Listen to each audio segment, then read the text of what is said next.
Hey moms, welcome to the Gather Moms podcast. My name is Kate. And I'm Rebecca. We've created this space just for you because we're both moms and we get you. Yes, we believe there truly ain't no hood like the motherhood, and we need to be in this together.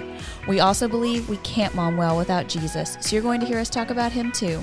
Follow us on Facebook and Instagram at Gather Moms and make sure to hit subscribe so you don't miss a single episode. All right, mamas, let's jump in.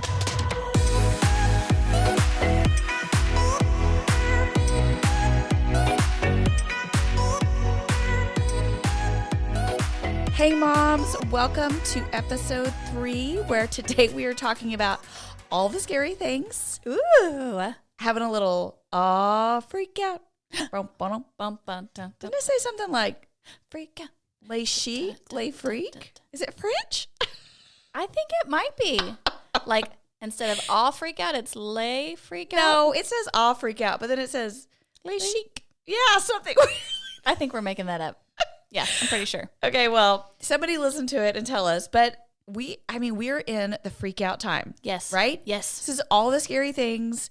And so many of those fears are so real in the season of COVID. COVID. Dun, dun, dun. Right.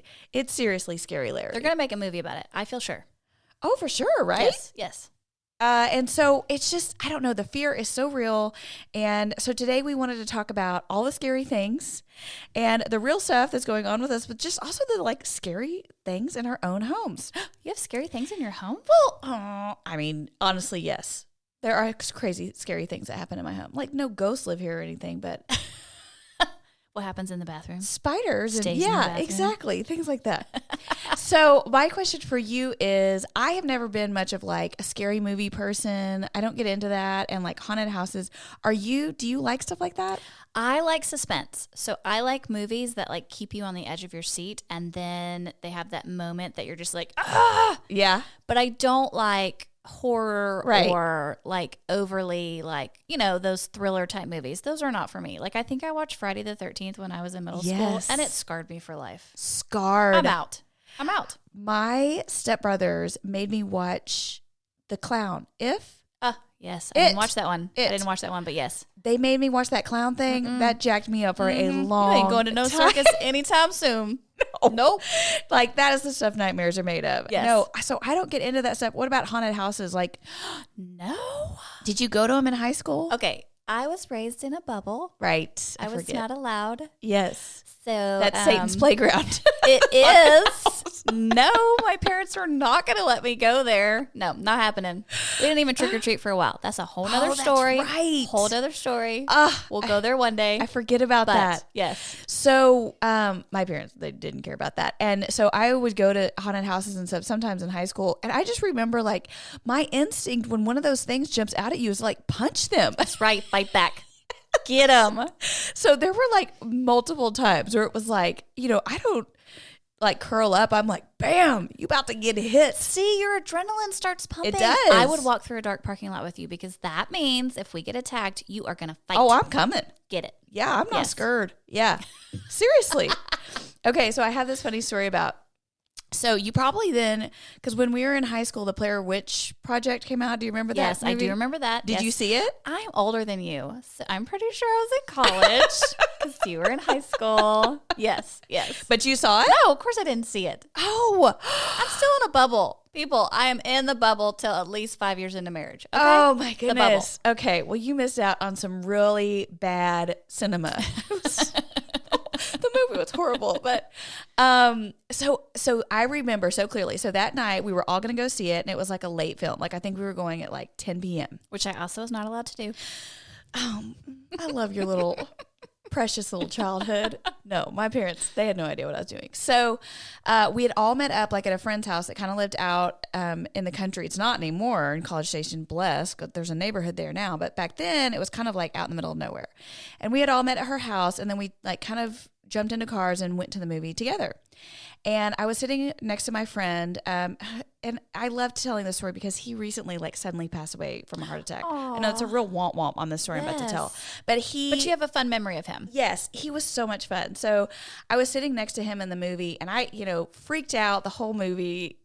And so He was excited because you wanted to hold his hand, didn't well, we were just friends. I know, but still, he's a boy. He's like, ooh, she cute girl. Well, I do real weird things where I like grab people when I'm scared. Yes, me too. I don't know if I told you that story about recently. Like we were at that children's thing and they let the kids run with the little cows and the cows started. And there was this grown man next to me that goes to our church that's married. And I start grabbing his leg. Of all the things to grab. Oh, let's go for a shoulder. So uncomfortable. An elbow. Because my husband wasn't there. Why are we going for the leg? No, I am a real embarrassment. And I had to tell his wife later, I'm like, I'm really sorry. I couldn't even talk to him about it because I just was like, I can't look you in the face. What has just happened? Now that I've like clenched your thigh, you know? Oh my gosh. Okay, next time go for the ankle. Go for the ankle. Gosh, the it's leg safe. was right there. The ankle's safe. And my hands are like, clenched. Okay. Back to the Blair Just Witch. so you know, all the children lived. Okay, moving on. Thank goodness they all lived. All right. That was a lawsuit waiting to happen. Okay. So we're driving home. His name is Saban. So we're driving home. It's at least midnight, when we're driving home from this movie, and he's bringing me back to my car at my friend's house. By himself, just you and him in the car? Oh, see, this is another thing you would never have done. I'm saying. Okay. You're living the life I never lived. I'm telling you. Okay, I had no idea. So we're driving. It's, midnight. We kind of go, and we're about to turn down this county road. And he is such a prankster. Okay, but so we're driving down. We're about to come up to a stop sign. And I notice him like starting to kind of act weird. And he keeps looking in the rearview mirror. And then he looks in the side mirror, looks in the rearview mirror. And we start coming up toward the stop sign. And he throws the car in park, rips off his seatbelt, starts screaming about just like, I don't even know what all he's saying. He's just like screaming, run, they're here. Throws open the door and he starts running off into this field. Without you.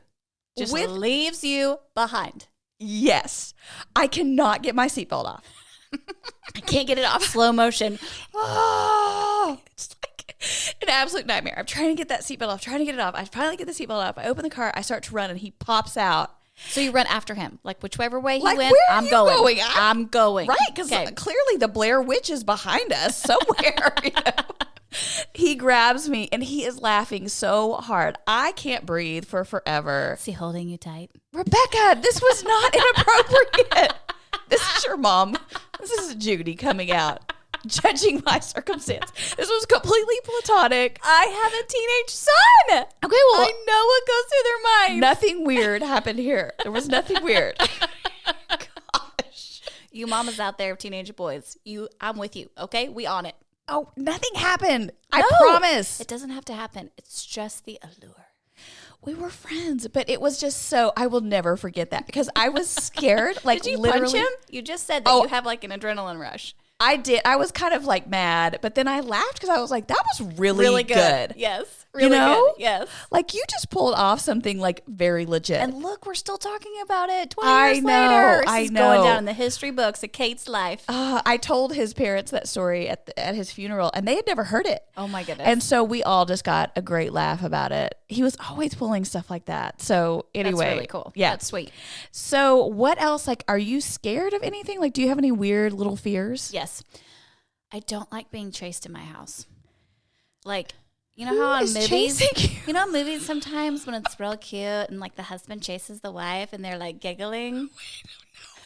I am screaming in fear. I'm slamming doors. I'm locking them. I'm yelling, don't touch me. What? I am so afraid. I think it's just like, it feels like a movie, like a horror movie where someone's chasing you in your house. You can chase me outside all day. Like, let's run through the fields together. Yeah. I'm in. Okay. But do not chase me in my house because I will freak out. Has this ended in like a bad altercation? Oh, yes. Like husbands in the beginning of marriage are like, oh, this is going to be so cute. Yeah. No, we don't talk the rest of the night. I'm like, that was not funny. I can't do that. No, I'm scared. Just come at me slowly, please. I think that whole thing is hilarious because I don't know what movie you've seen where a husband is chasing a wife. Wait, sleeping with the enemy? Okay, well, I mean, that's not a cute situation. Yeah.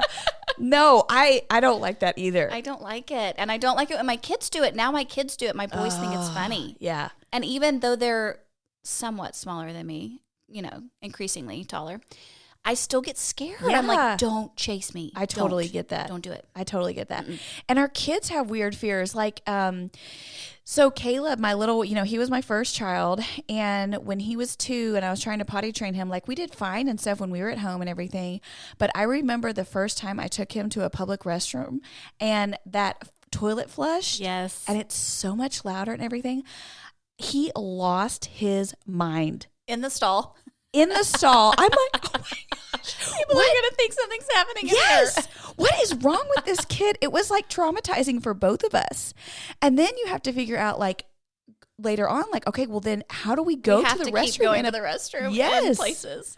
He had weird things about noises like the garage door too.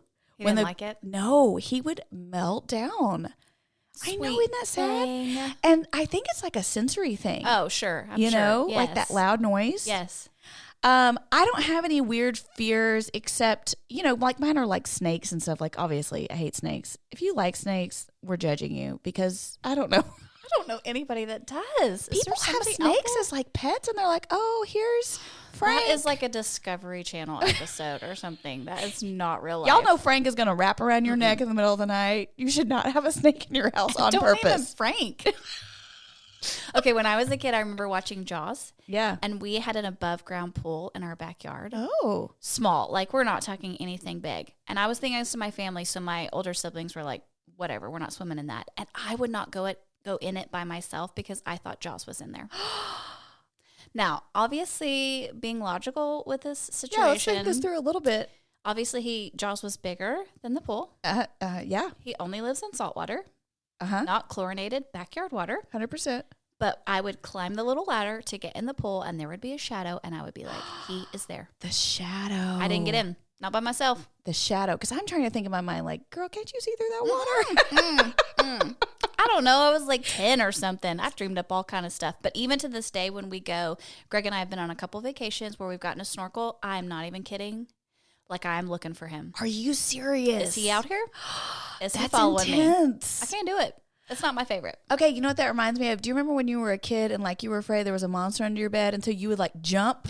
And not hang your hand over the side of the bed because yes. you might grab it. Yes. Yes. Like think of how illogical that is. Like Yes. if a monster is coming for you, you jumping onto your bed so that he can't reach his hand out and grab you. He's not going to hold your hand either. He's coming straight up through the mattress and he's just taking you out. 100%. Things you shouldn't share with your small child when trying to explain why it's an illogical thing. Yes, but like surely we all did that. Like Yes. where you like have a little running jump to the bed because you're sure there is something under there. So, I wanted to talk about this in a light way for a minute because I feel like the fear that we are all experiencing so much right now Yes. is so very real. It is. And it's not a laughing matter. No. We are surrounded in like this world of fear about a loved one getting sick. Yes. The very real fear that someone could die. I know that the mortality rate is low with COVID, but still. It matters if it's someone you love and know. Exactly. Yes. And, fear about, am I doing the right thing by sending them to school or by keeping them home? Yes. Are they going to get the best education one place or the other? Am I depriving them in one place or the other? Yes. Fears about all of that. Are they going to, if I keep them home, this fear of them not getting the socialization that they need and being with friends and, it just goes even when on you and get on. together with friends, the fear can overtake your thinking like, where have they been? Who have they been with? Who have they been exposed to? Does somebody have it and we don't know it yet? I mean, really, the fear can just saturate your mind. Oh, it's so much. We were supposed to go swimming with some friends, and I feel like going to the pool and kind of being outside, meeting at the pool, hanging out feels super safe to me. But I canceled because I had a headache, and my little Lydia had a headache and was kind of feeling a little sick at her stomach. And those aren't necessarily symptoms. But you just think, what if? Right? Yeah. And I would feel so terrible. It's like horrifying to me to think I would be the one to pass it to somebody. Yes. Totally. And so it's just this kind of underlying fear. I mean, we've even been laughing about, kind of it just putting our headphones on and stuff. Like when you sneeze, it's like, oh, yes, you got the COVID, Or if you get a bad headache. Yes. There's allergies right now, which causes headaches. But Right. it's like, what is that? Yes. Is it something? Yes. So in the middle of all of this, I keep coming back to the story of Jehoshaphat from the Bible. Which, what a name. We're going to need a little summary here. I mean, that's not like a Moses. No. Like, who is this dude? Yeah. Do you know about Jehoshaphat? Come on. And there's a lot of SH in there, and like it's not an easy word to type. I was typing out my notes, and every time I kept getting the little red squiggly under because the Mac's like, "No, girl, you're not spelling this." Like, I don't know this one. We could call him Jeho. No, we can't. That's not good. No, we can't. No, I can't breathe. I was trying to shorten it. Okay. Oh, sorry, God. I thought that in my mind. Let's talk for a second. I thought that in my mind, and I feel like the Holy Spirit said to me, "Don't say that, Rebecca." The Holy Spirit edited you. I did not get edited. Because he thought it would be funny too. So he said, I'll edit Rebecca, but I'll let Kate say it. Let Kate follow the sword. Yeah. Okay, great. Well, that's good. I have tears in my eyes. I can't believe I said that. Okay. So let me tell you about Jehoshaphat because I think this story is super cool. So we find him in the middle of 2nd Chronicles, and this is the time in the Bible where God's people ask to be ruled by a king. And so he comes way down the line. And, they have some great kings and they have some really bad kings. And Jehoshaphat is one of the great ones. He tore down all the false gods that people had been worshiping. And it says that he has a heart that sought God, which is so cool. Beautiful. And so then we pick up in 2nd Chronicles 20, and he gets news that, and the Bible calls it a great horde, is coming for him in battle. Ooh, horde. Right? That's a word. Yeah. That's like, oh, freak out. Dun, dun, dun. If only the Bible had music to go behind their stories, it would make it so much better. That would be the song. Yes. That would work perfectly with this situation because he's got a great horde. And it says that means that that's a lot more folks than he has, basically, is what a great horde is. If it's not a horde, what is it? Like if it's not a dozen, it's a few. If it's not a... Yeah. I don't know. A lot of peeps. With their guns. Oh, they don't have guns. Swords. Spears? Sure. Mm-hmm. They coming. Okay, and it tells them that they're 30 miles out. Because they've just... How do they know that? Because they just come off the Dead Sea. Okay. You've heard me teach this before. You've seen the map, Rebecca. I'm just saying what all the moms are thinking. Okay, well, it doesn't say miles in the Bible. They're trying to use the metric system. Okay.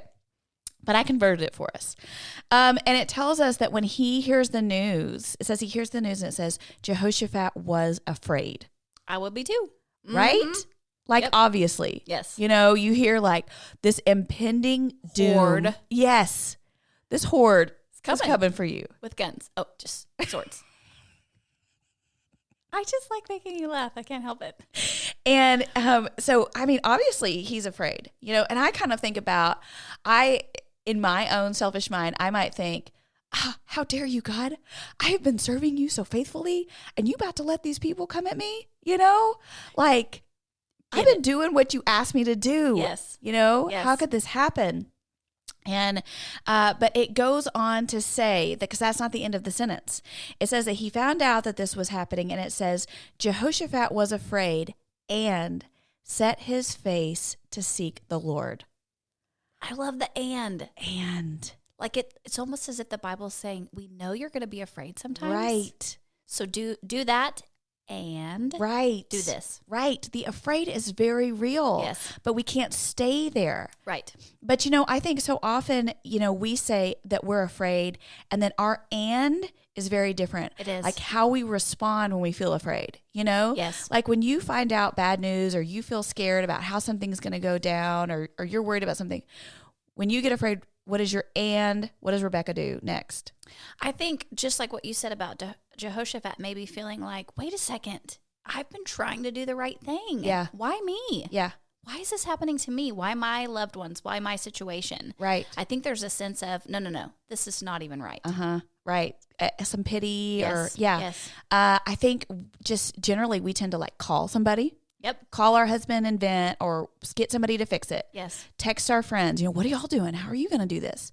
We go to the Google. We go to the social, We're like, how can we fix this?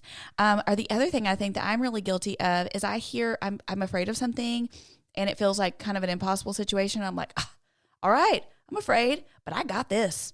Oh, man, you just pull the bootstraps up. Right? I'm about to figure this out. Give me the sword. Right? We're going to be fine. And it says that he was scared and he set his face to seek the Lord. And so I just want to tell you how the rest of this story goes, because I think this is really something. It says in the rest of 2 Chronicles, it says that basically he calls everyone to pray. And his prayer is this beautiful remembrance of who God is and all he has done for you. I highly recommend you read all of 2 Chronicles 20. But in verse 12, Jehoshaphat says, "We do not know what to do, but our eyes are on you." And I love that he called all the people together. Yes. You know, like Yes. instead of calling to vent, Yes. it's calling to say, will you pray with me? Oh, That's I cool. love that, right? And you think about the fact that he's got this horde coming to, he knows they're on the move. He knows they're coming. And probably, you know, if you are a bootstrap situation in this moment, you're going to say, okay, everybody get your swords. Yes. Everybody put on your, right? Yes. Because that seems like the most logical thing to do first is to armor up. Right. But instead, he takes the time to like call everyone together for prayer. And sometimes I think we don't have the time. Like we just assume it requires immediate action.